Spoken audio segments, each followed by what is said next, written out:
Yeah, so welcome to our talk. It's going to be a very practical talk around real-world AI patterns. My name is Marcus Hellberg. And I'm Thomas Vitale. Thanks for joining. Yeah.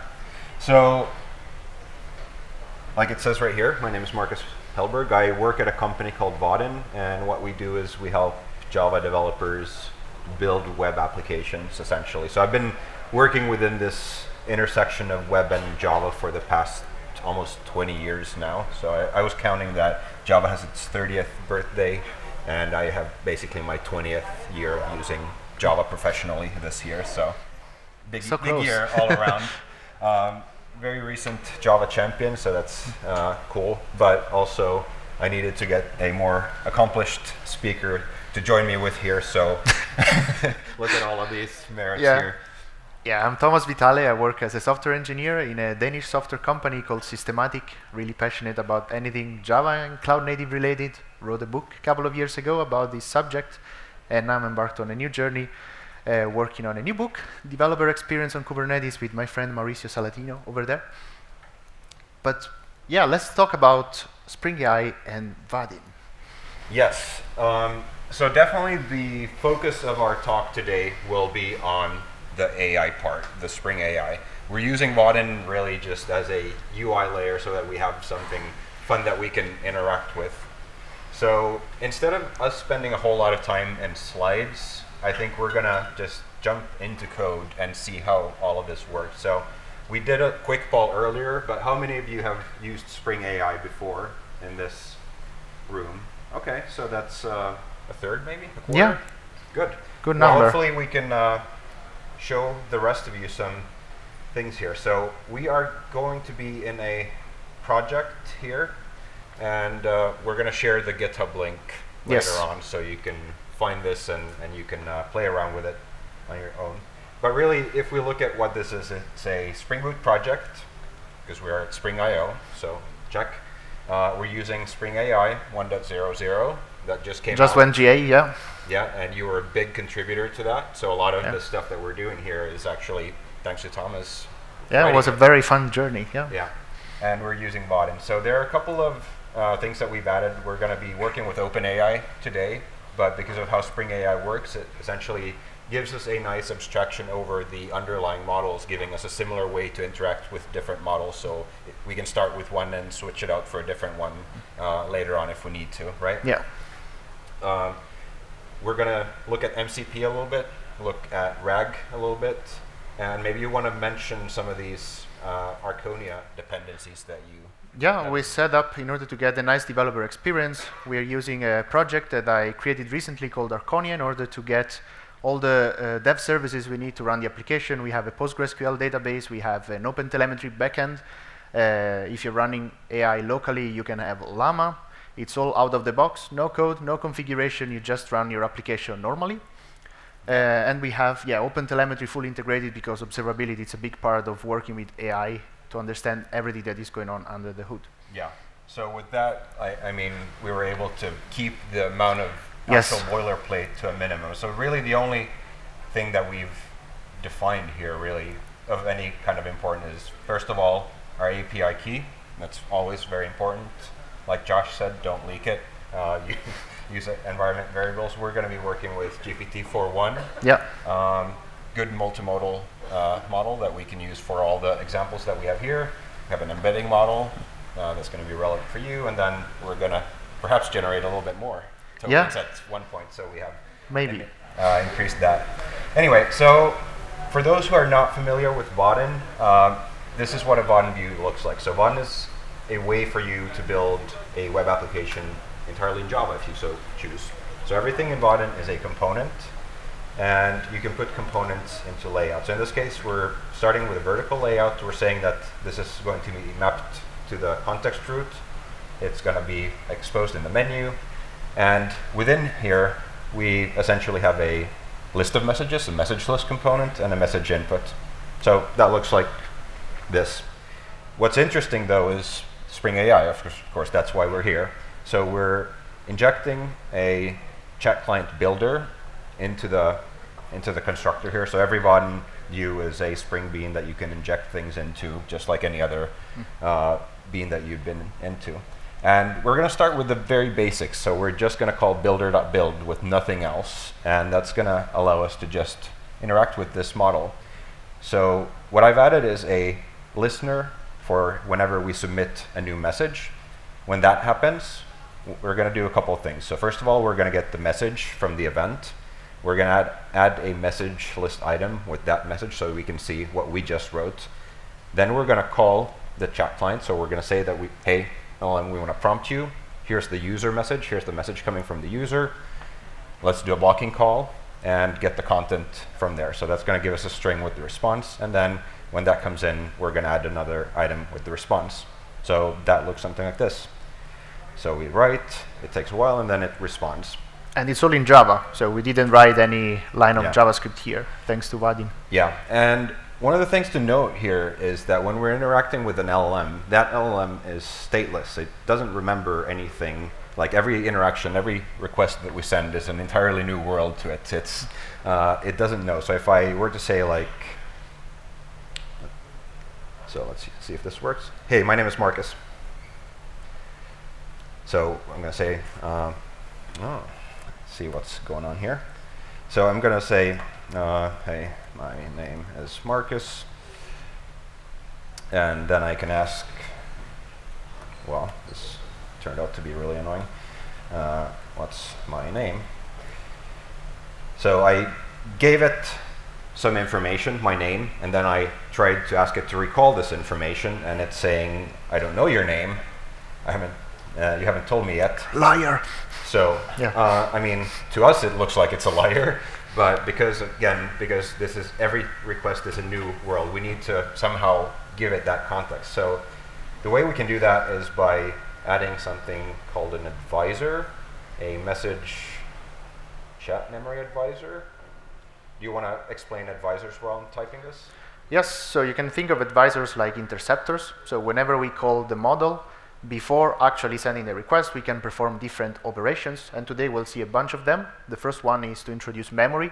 So it's the application responsibility, thanks to Spring AI, to keep track of the conversation that we're having with the model. So every time we call the model, we can augment the prompt, not only with the question we are asking, but also with all the past conversation. So the model knows the context from past interactions. Yeah. Okay, so we added a message chat memory advisor. This is going to keep the last n messages in memory. So now if we go here and say, my name is Marcus, what's my name? It's going to remember who I am, nice. Which is very nice. So super easy to kind of configure this, helpful. I remember last year when I was working here, I was just talking to Christian, who was working on this, and he's like, should we have some sort of memory for chats? I'm like, yes, we should definitely have that. So this year, fortunately, we have that. The last thing I want to show maybe here is giving a system prompt. So it's very useful for us to tell the AI how it should behave, who it is. So let's give it a default system prompt. And I'm going to tell this AI that it should be you're a senior Vaadin expert. Answer any questions in a grumpy and sarcastic way. Be very verbose. So your standard senior developer giving us helpful advice about anything Vaadin related. So let's reload that. We're using Spring Boot DevTools for that. And maybe I asked, like, how do I build a grid?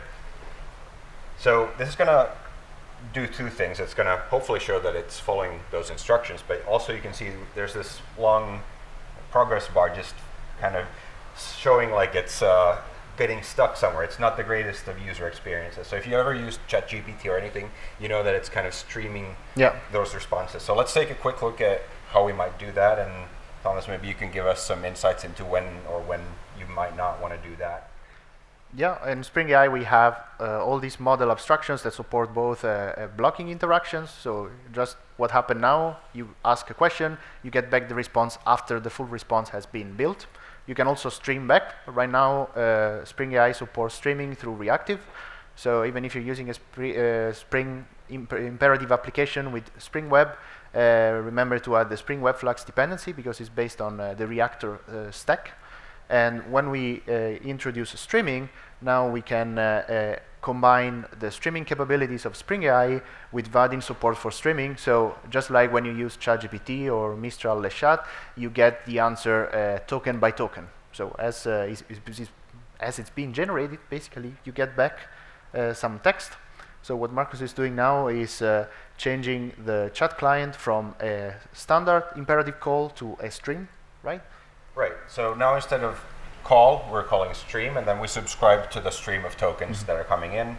And for each, we're just appending to that response item. So if we go here and ask again, how do I create a grid? This will now get streamed to the UI, which again is a much nicer user experience in this particular case because we're kind of giving a long text, and that way we're not many tokens keeping the user from reading the beginning of it while the rest is getting generated. Yes. Good. Do you want to take over and maybe yes. show a little bit about guardrails? I think that's a very important and sometimes overlooked topic. Because just earlier you were sharing your personal information, and I was thinking, is that safe? So let's see. I'll try to ask a question. For example, who lives in Rue Plumet 55? I can't find the question mark on this keyword, but the model doesn't care. Yeah. Okay, so I'm asking a question about a specific address, and the model now is telling me, oh, this is actually Jean Valjean. I just went to watch, oh, this is really bad answer even, so it's hallucinating. I was trying to get an answer about Les Miserables, and I got a series of unfortunate events. That was an unfortunate event. Indeed, it was. But it's really bad because it's sharing information about people. Now, especially when we're using cloud infrastructure to run the models, we want to make sure that we don't share sensitive information if you're not authorized to. It might be personal information, but it might also be maybe confidential information within your company. Maybe there's some classified information. So what are you allowed to share or not? The model doesn't distinguish. It just accepts whatever information we send out. So we need to do something from an application point of view. Now, in the code, right now we have a chat client. We saw earlier, we can specify some options, but right now we don't have a way to filter information that we send to the model. We can consider the usual way where we build an application, standard application. Whenever we have some input, either from the user, in this case a question, or from a model, it might be the answer to a question, we need to validate that input, right? So we don't trust anything that externally gets into our system. And when we work with large language models, things that get even more difficult, because how do we validate that the question is authorized or not? So a way that we can do this is introducing a new component into our architecture. We can call it an input guardrail. So before we send out the question to the model, we can perform several checks. Maybe we can check if there is any sensitive information being shared, if there's some classified information, maybe even if it includes some harmful content. See if it's compliant with the company policies. The way we do this is by analyzing the result. If the question is not compliant, so if the guardrail said, nope, this should not be allowed, then we block the request entirely. We don't call the large language model. If it's authorized, we propagate the request, and we get back the response. But there might still be issues, so we want to introduce also an output guardrail. This is both for safety, but also for validation. Large language models are non-deterministic, so how can we introduce this non-deterministic component into a real-world application if we cannot be sure that the result will be valid and correct? So an output guardrail can also help in validating the correctness of the response and maybe trying to adjust it. If it detects that something is wrong, it might prompt again the model or ask the model, please, this is not the correct answer, try again. If the result is not acceptable, we block the response. Otherwise, we let the answer being propagated back to the user. So let's see how we can define these input and output guardrails in Spring AI.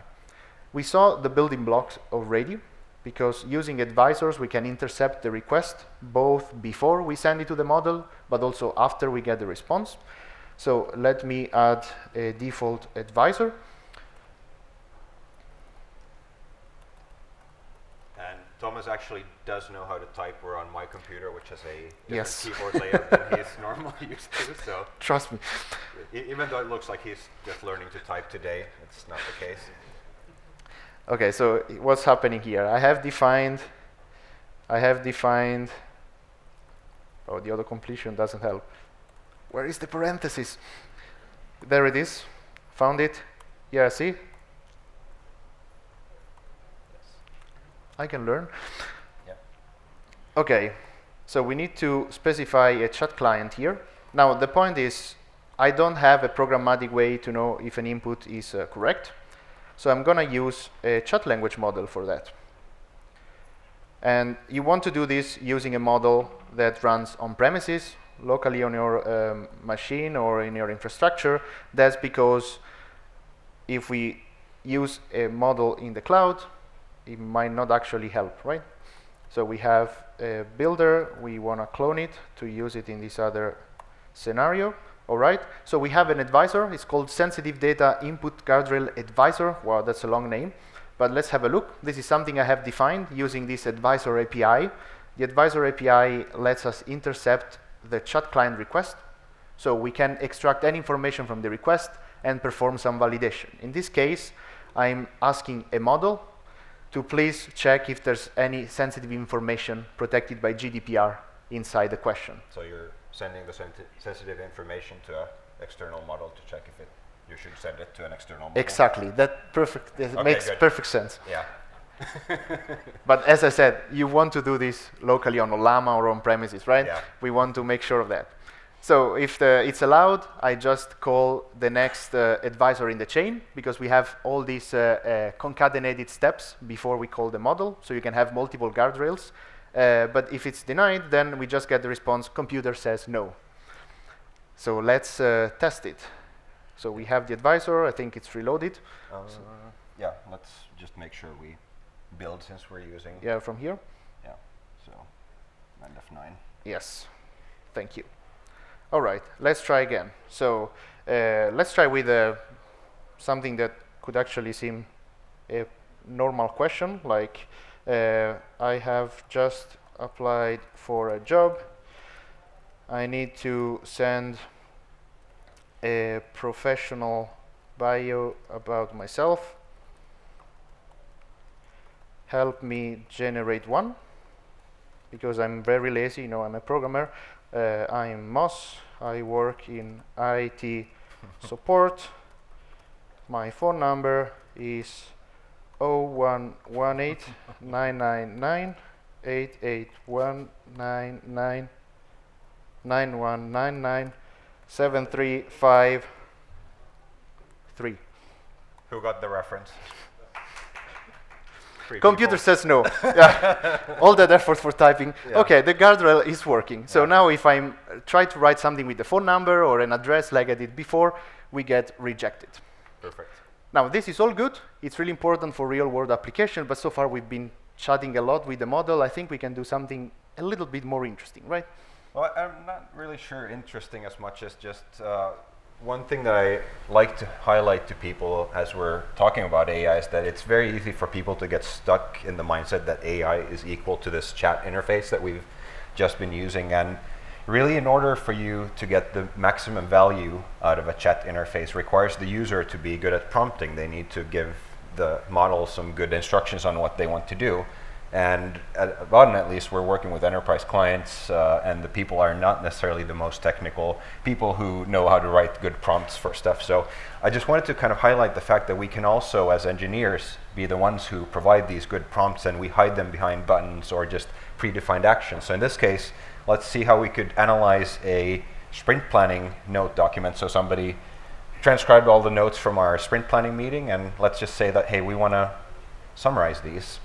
And we can get some summarization based on a predefined prompt. Or we could say that, hey, we want to identify the action points, and we can see, like, all right, who's assigned to doing what.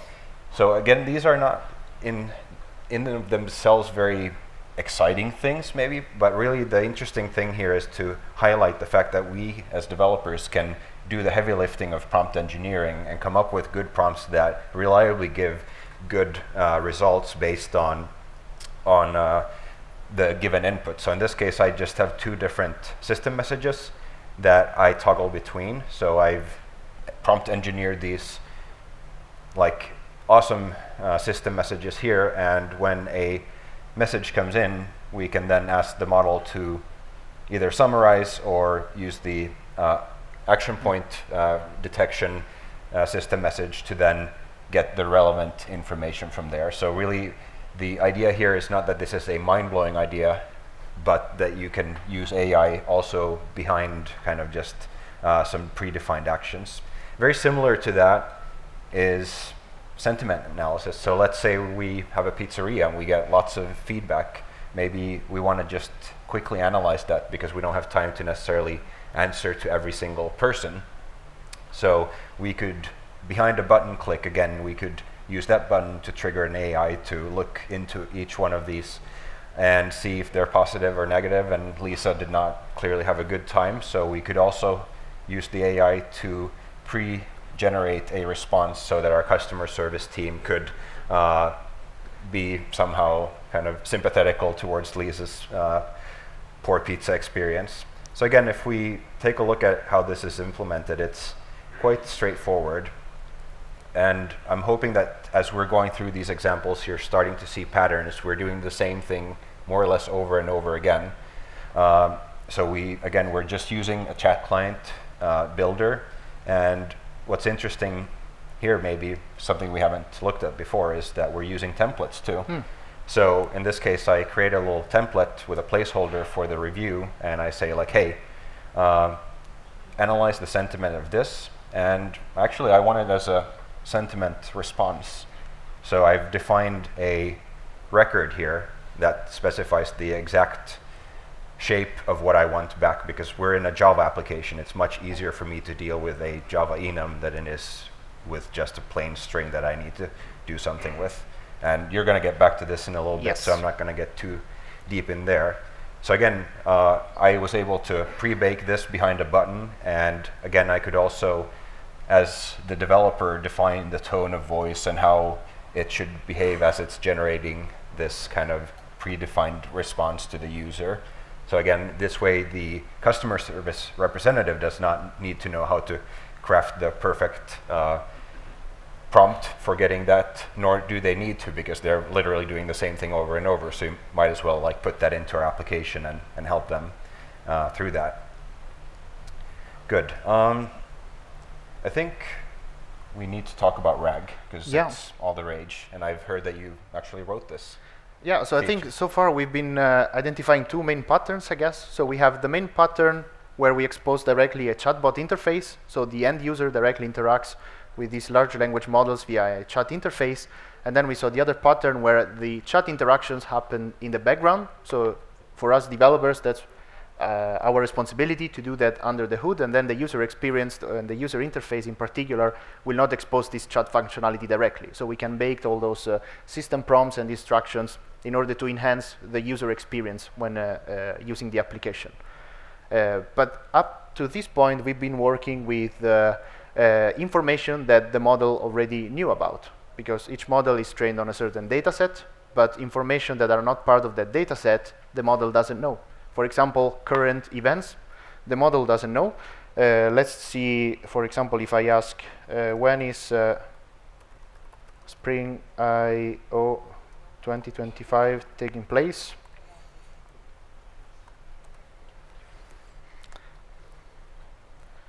Okay, so as of now, so we can see the cutoff date, that June 2024. That means the model has been trained on information up to that date. So everything that happened after, the model doesn't know. And of course, the answer is wrong.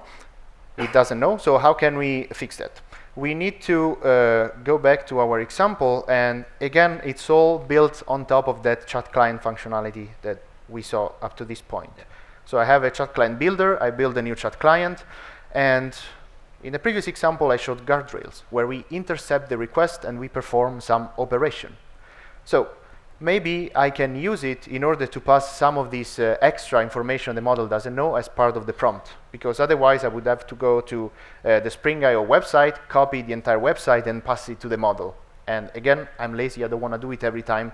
I want to ask questions about information the model doesn't know about. I mean, this is something I see a lot when working with our customers who are enterprises. They have a lot of data that's relevant to their company that's not in the public internet for LLMs to be trained on anyway. So there's almost always, when you're building a business application, there is a need to have your own context for that conversation to be meaningful, really. Yes. So we need to somehow provide that information from the outside, unless we want to train or fine-tune a model ourselves. So we can introduce a new building block in our application where we can augment a prompt with this context. But where does the information come from? It can come from different sources. Now, vector stores are the most common one associated with this pattern, but actually it doesn't have to be a vector store. It could be any kind of data source. You could call a web search engine, for example. In this case, we perform something called semantic search. In the vector store, we're using Postgres in our application. What we do is, next to storing the text in the normal way, like we would do in any relational database, next to it, we are also storing a representation of that text as vector. So it's a numerical vector, multidimensional. It's what we call embedding, and it's basically a way, using numbers, to tell the model the meaning of our information. So we embed the meaning of that information into these numbers. So we can retrieve from the vector store all the information that should be relevant to answer a specific question. So this pattern is what is called retrieval augmented generation. We have a retrieval step. We use the result of the retrieval step to augment the prompt, and then we go through the generation step, where we call the model with all this information. So once again, we're going to use advisors for this. So I'll define a new default advisor. There's one called retrieval augmentation advisor, like this. Now, whoops. Now, I'm learning all the key combination. That's nice.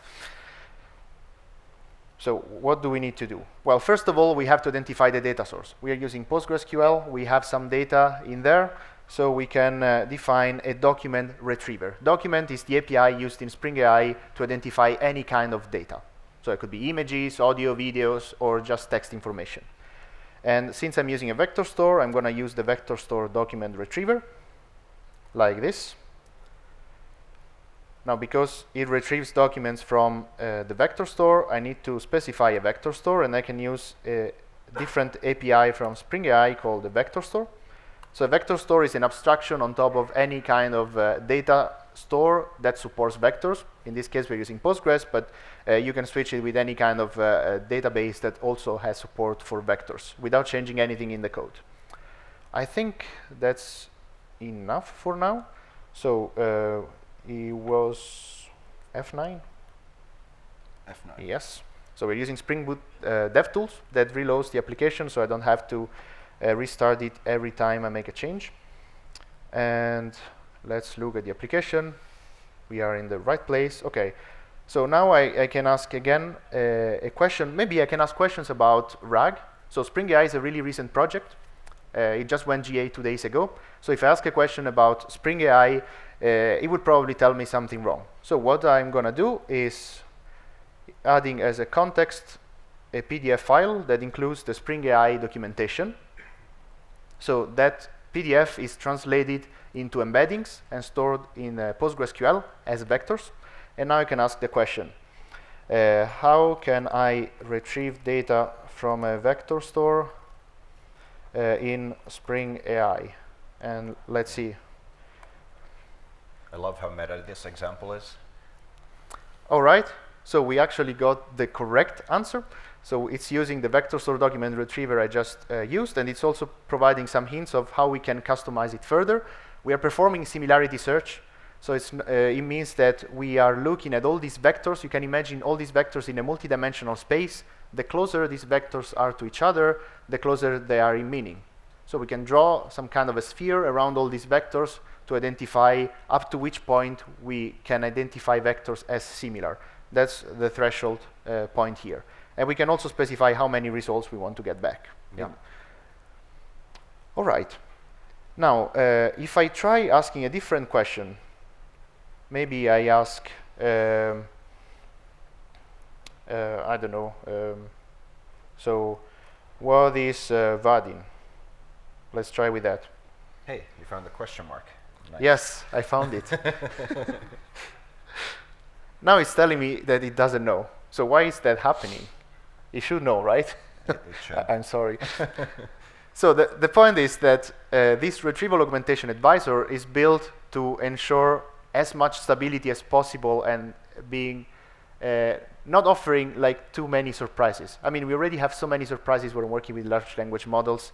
The problem when we use RAG is that it might be that there's no contextual information for the model to use to answer the question. So if there's no information in my database related to the question, the model will just hallucinate or use other types of information to answer. And built into this advisor, there is an option that blocks that from happening. So if there's no retrieved data from my database, the model will always say, I don't know. However, we can customize that. There is a component called query augmenter. We have a contextual query augmenter that performs the augmentation. So it will take the prompt, it will enhance it with all the retrieved document, but we can allow having an empty context. So if I say allow empty context true, and then say F9, no. Almost. Almost. So command F9. All right.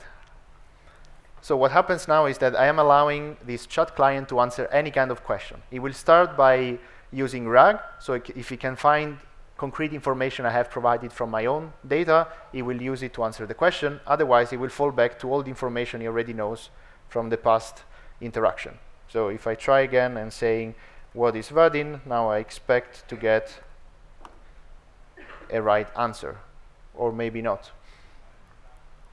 I probably didn't refresh. Yeah, it probably just didn't.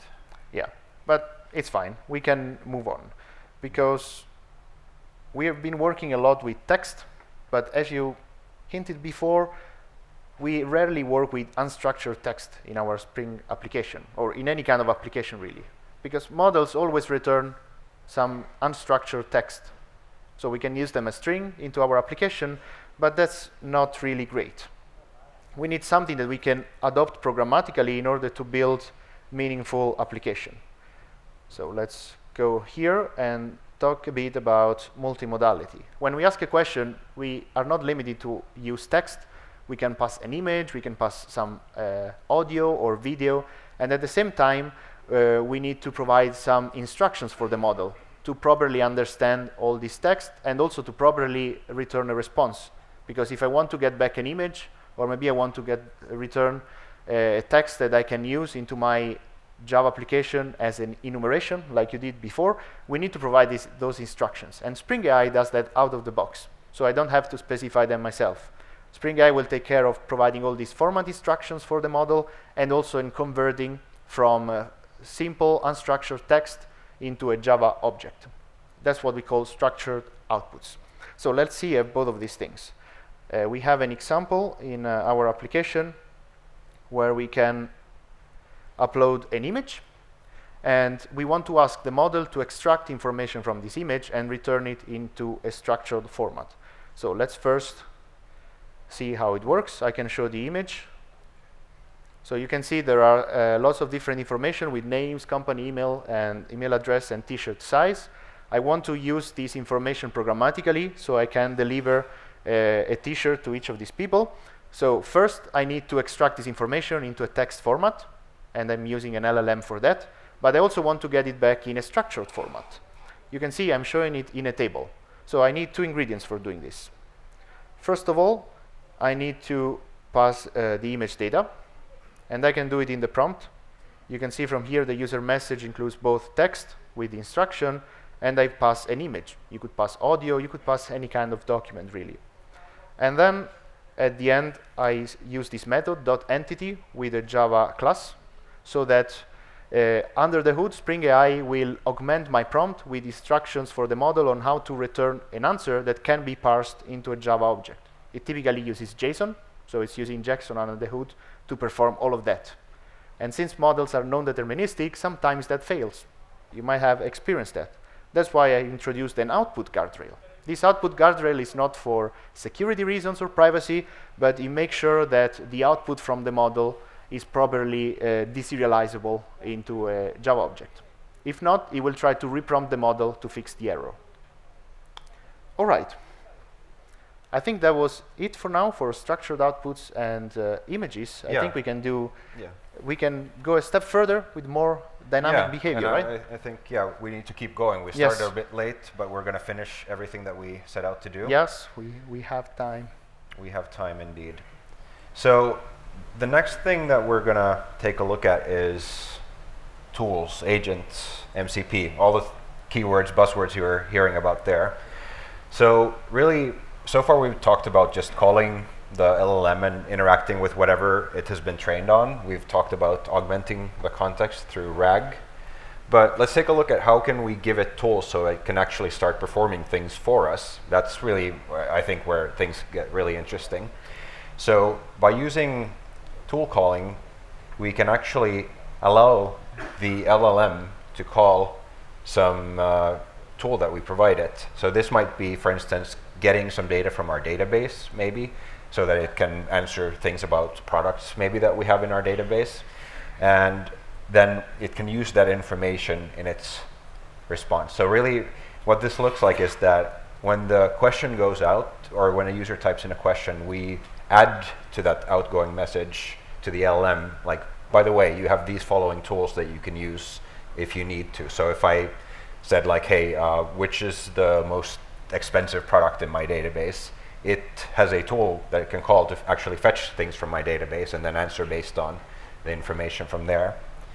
If we look at MCP, which is Model Context Protocol, it's really a way for us to publish tools for others to use. So it's, again, it's very much the same idea, where we publish a set of tools for the LLM to call, but in this case, they may be actually provided by you or somebody here. So there's a lot of companies providing tools for calendars, for different issue management systems, for you name it. I mean, there are hundreds of these right now. The idea is that we can use tools provided by somebody else, but again, to the LLM, they look just like a set of tools that it has available to it. I think code is the best way of showing how this actually works, so let's take a look at how that might actually work. So in my code here, I've done our trusty client building procedure here. The only thing that I've really added is a set of tools here in the builder. The tools are provided by my product service. So in my product service, I've added some annotations to the code, specifically saying that, hey, AI, these are the tools that you are allowed to call.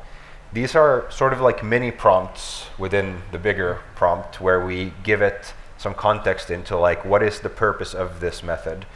What is this particular parameter, so that it knows how to use the tool. So we could specify if it's a number, like what type of number are we expecting, what range maybe we want.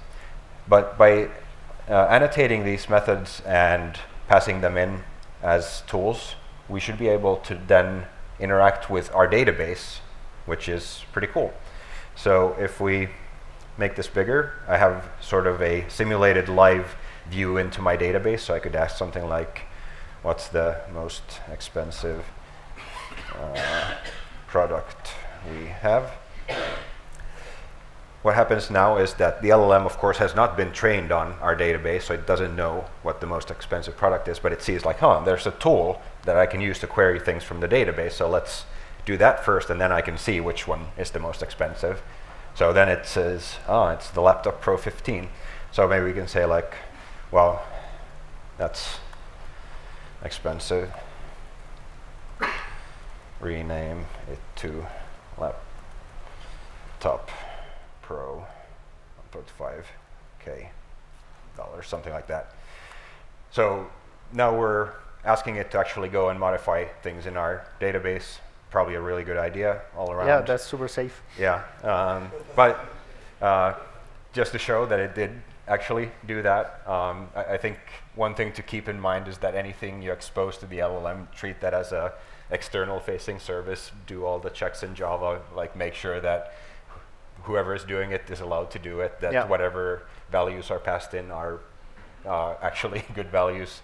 But you can really maybe see the power now that if you're able to give the LLM your business context, you're able to give it some tools to access like some parts of your business data or modify things, all of a sudden it can start doing things for you, and that's kind of an agent, if you will. And you can enhance these tools with all the usual Spring functionality. So for example, you can use the Spring security annotations to authorize tools only from a certain user types or user roles. You can add the transactional annotations. So it integrates perfectly into the wider Spring ecosystem. So let's remember all those nice, good design patterns when we implement this. It's not just AI, but we need to consider security, performance, stability. Yeah, so basically don't do what I did, but just take some learnings from it. All right, so we're down to our last few minutes here, and I want to end this with a pretty fun demo that could only go wrong, but in spectacular ways. Yeah, let's escape the boundary of the application system now and interact with something outside. So not only did I give the AI access to my database, but now I'm going to give it access to my file system to actually edit the live program that we're running here, because that seems like a really good idea. So I'm using the Model Context Protocol files system server, and I'm specifically letting it access my front-end directory where I have my CSS, because ain't nobody got time to write CSS, right? YOLO. So we're gonna go to the Spring IO website. We're gonna take a screenshot of this, and we're gonna say like, hey, AI, make a theme, make our app look like this. So let's take a picture of that, go into our app, and wait for it to come. There we go. And we're going to upload it here. And then we're going to wait.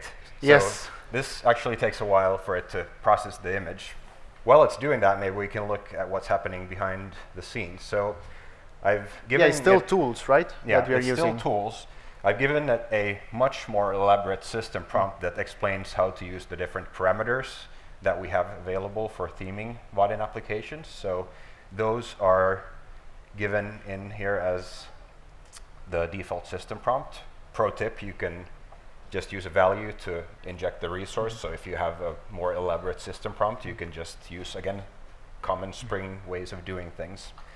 And we've injected the sync client here and given that, again, as tool callbacks. So very similar to what we were doing before, but just now as a... Nice. All right, so our new theme is done, which is good because we're almost out of time. Our design instincts are absolutely outstanding. The color palette and style create a beautiful, professional, and welcoming atmosphere. Great job, exceptional taste, creative vision. So it's complementing itself, like what? No, us, we did the work. Like we supervised all of this. So we can now see that this actually applied to everything here. It hopefully, well, the dark theme didn't work. I did want it to, like, I did this earlier just to show that AI systems, again, they're not deterministic. When I ran this earlier, I got a much nicer light and dark theme, so you might need to run it a couple of times. The lesson, the moral of this story is that you can use AI for all kinds of really cool stuff. Yes. Hopefully we're able to give you some good and bad ideas on what to do. Do you want to plug your session tomorrow? Yes. Yeah, I showed some basic functionality today about RAG, but tomorrow I have another session where I go much deeper into all the details of retrieval augmented generation. So I look more into all the different components that go into RAG. It can get much more advanced compared to what I showed today.